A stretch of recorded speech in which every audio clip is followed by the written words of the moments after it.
What are the most important SEO tips for the current state of SEO? That's a question that a whole lot of people have, primarily because of the major changes Google has made, the Google Penguin and Panda updates over the past couple of years. Particularly about a year ago is when the biggest change that I saw with my own websites happened, and that's when they changed the how they look at anchor text, and they started wanting more natural anchor text. And that's our first point right here, which we'll get into. And it is the most important, in my opinion, change that has happened. There are several other things that you do have to take into account, several other things that have changed, but this is the primary one. And if you do this wrong, you're just going to ruin the SEO potential of your site. So in this video, I'm going to try to explain the most important aspects of SEO these days, what's going to hurt you, and what's going to help you.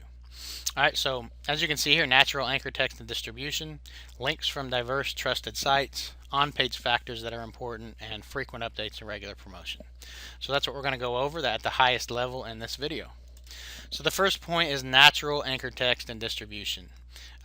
This is the most important change. So this is something that you definitely need to pay a lot of attention to. If you get this wrong, you're going to hurt the ranking potential of your site in Google. You do not want to over-optimize. You want the anchor text distribution to be as natural looking as possible. And to do that, you need to have your brand and URL up there. I'm not going to get into percentages. I'll probably throw a few out here and there just as suggestions, but the percentages, and if you look at different sites that rank out there, you're going to find varying percentages of brand saturation, URL saturation, keyword saturation, obscure, etc. But for the most part, the brand and URL, different versions of the URL, should be the most used anchor text for your website. All right, so don't over optimize with your primary keyword, with any keywords. There should be more brand and URL anchors than anything else. All right, so that's number one. Make sure that happens. And the URL, www.mysite.com, mysite.com, http://www.mysite.com, just different variations of your URL. That's natural, that's what happens, and that's what they want to see. All right, backlink relevance is important, so try to get as many backlinks from highly relevant sources as possible. This isn't something that in reason is going to hurt you, but the more relevant the backlinks are, the better. Unless the backlinks are just completely 100% irrelevant, all the time. That's probably not a good thing. But backlink relevance, the more relevant, the better.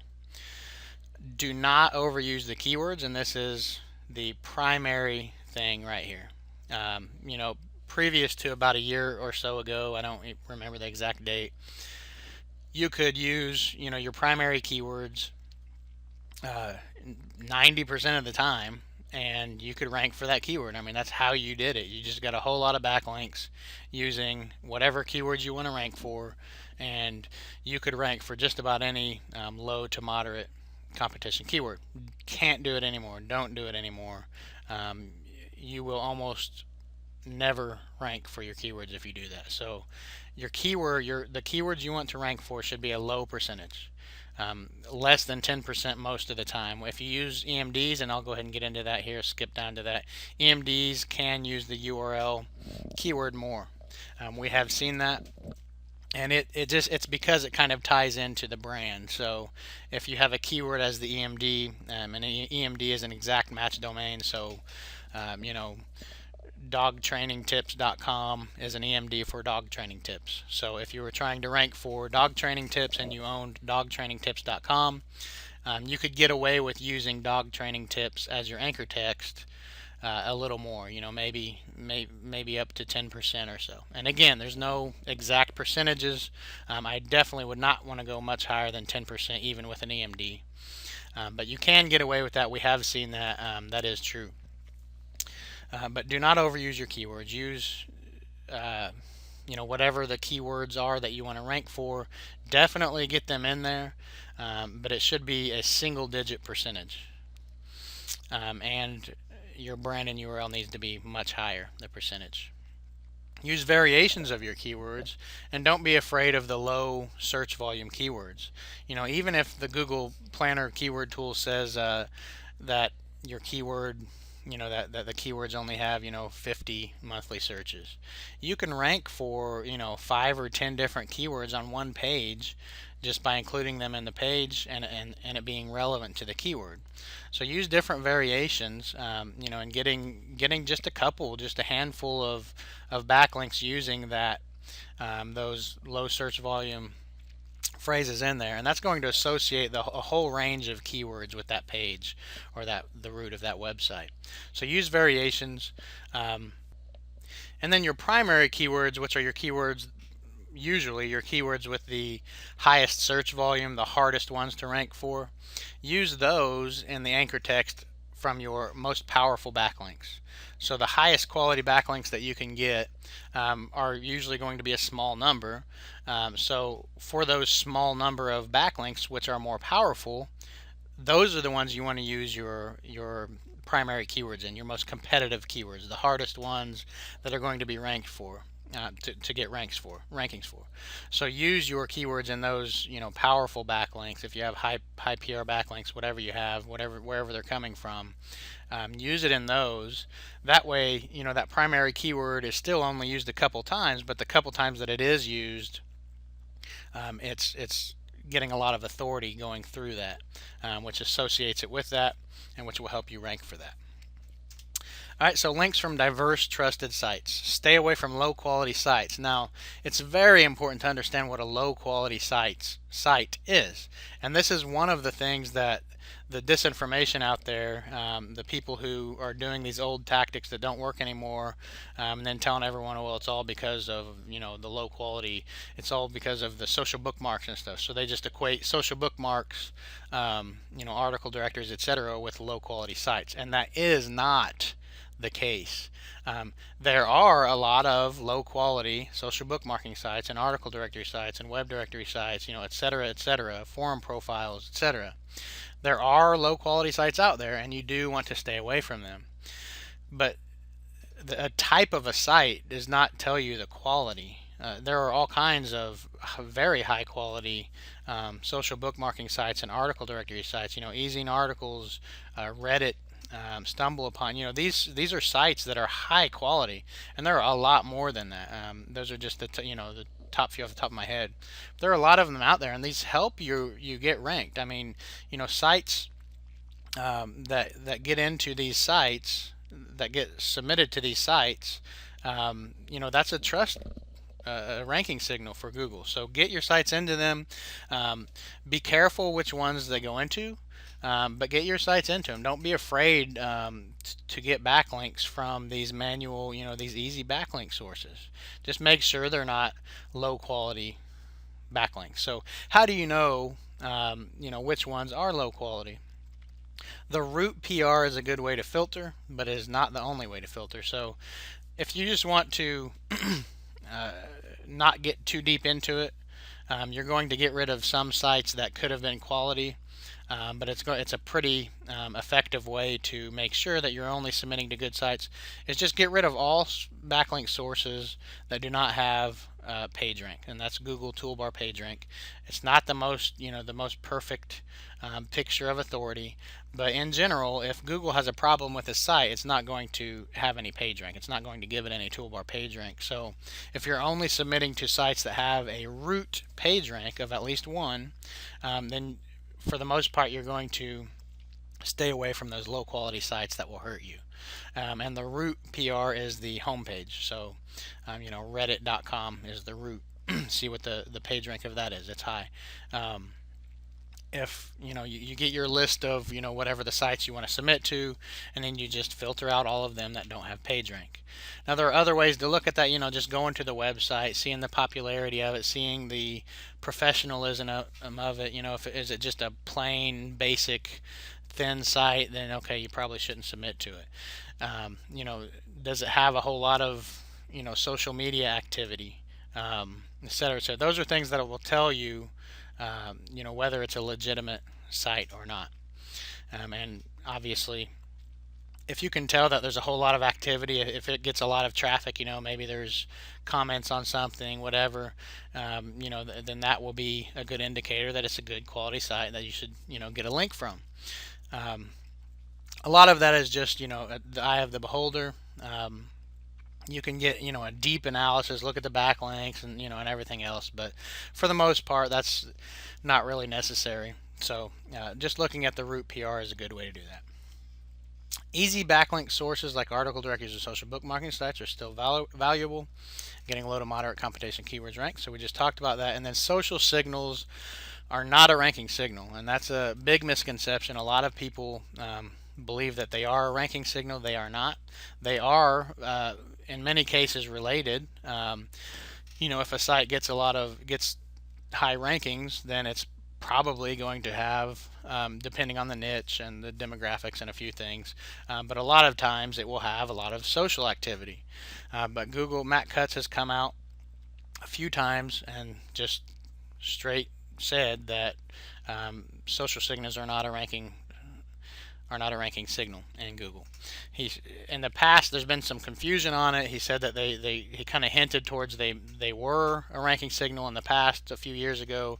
Now they're saying they're not, and all indications go towards them not being a ranking signal.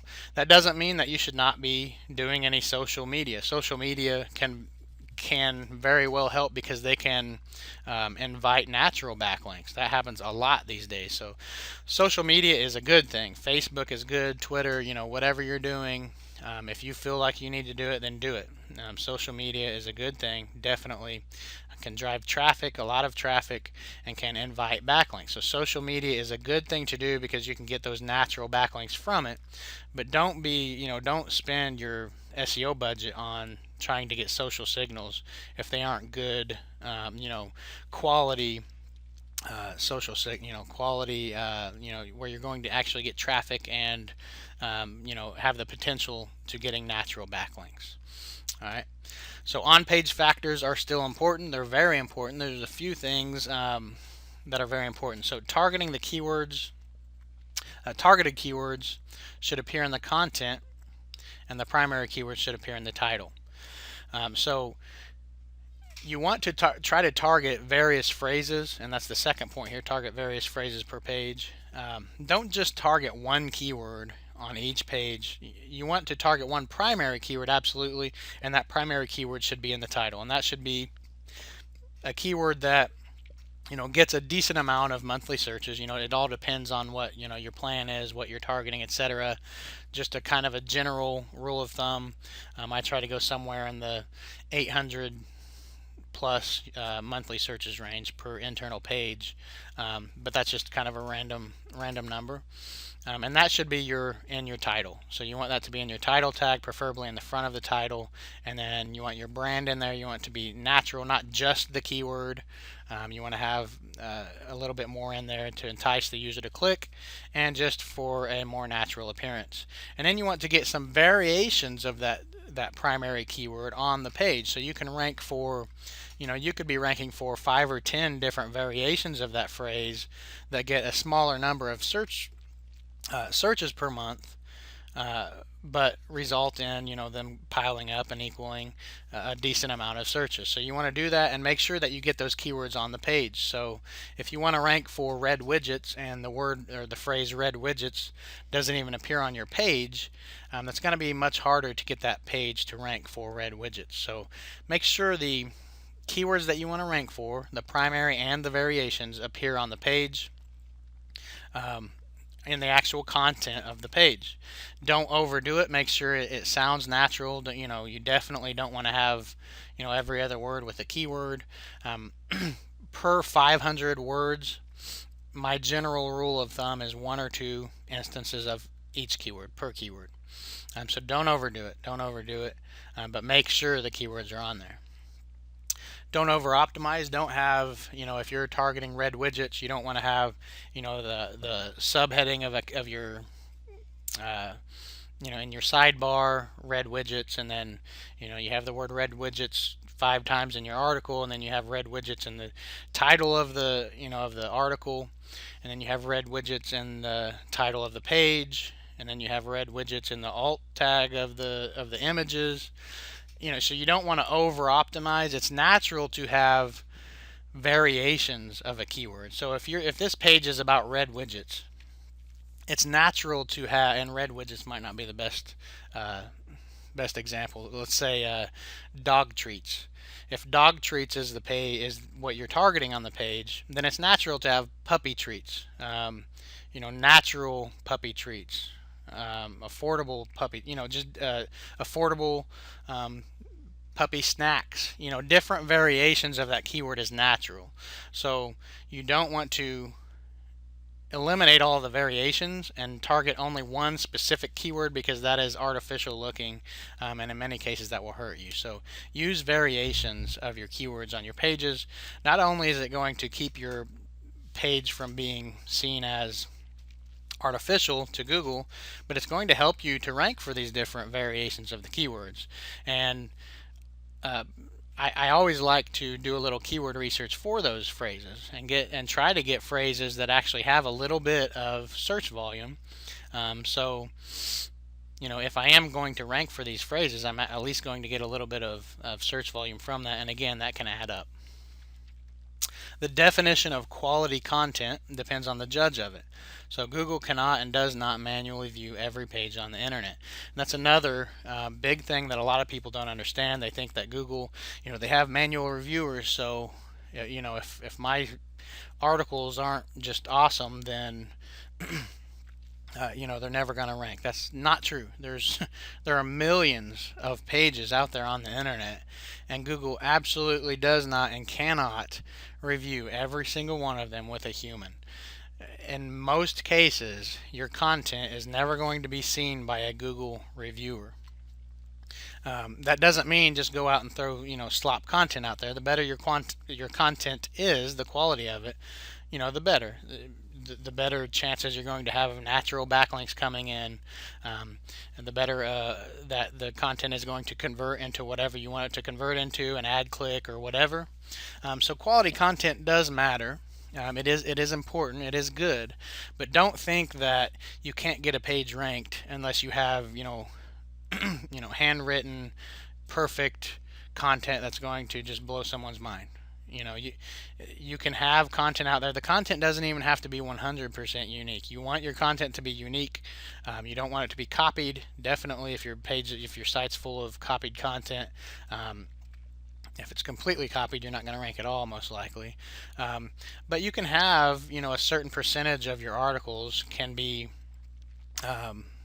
not unique. I mean, it's just a fact. We have sites out there ranking just with article builder content, which is mostly unique content, but it's not 100% unique content. We have sites ranked on the front page of Google with 100% content from that. So content does not have to be 100% mind-blowing, awesome content like Google wants you to believe it has to be. Is it good to have, mind-blowing, awesome, viral content? Absolutely. But, let's face it, you can't come up with content like that every day. So just this point is really just more of a, don't worry too much about it. Try to get good content out there as much as possible. But if you can't, in this particular niche or whatever, then don't worry about that. You can still get a page ranked.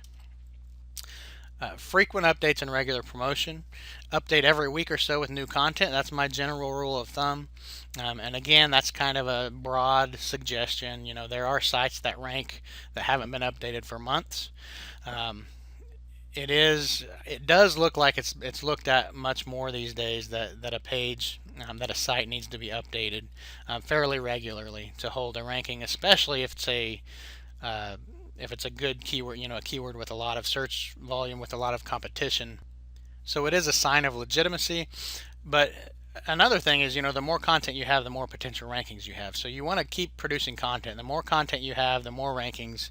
If you have 10 articles of similar quality and similar ranking potential, then and your competitor has 10,000, he's going to get massive traffic compared to what you're going to get. So the more articles you can get out there, the better, not only for Google, but just for or not only to appease their algorithm, into the overall rankings of your site, but also to collect more ranking potential over time.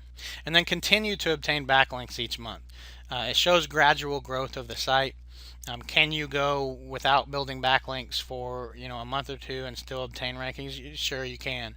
But if you completely quit after building links for a while, your rankings are, in most cases, going to go down. And again, that depends on the niche, the competition. It depends on a few things. Um, can you continue to rank for a long period of time without it? Yes. In many cases, you will not, though. So it is important to continue to build backlinks over time. It shows gradual growth, and it's just a good thing. I mean, you want to obtain those rankings and continue to obtain more rankings.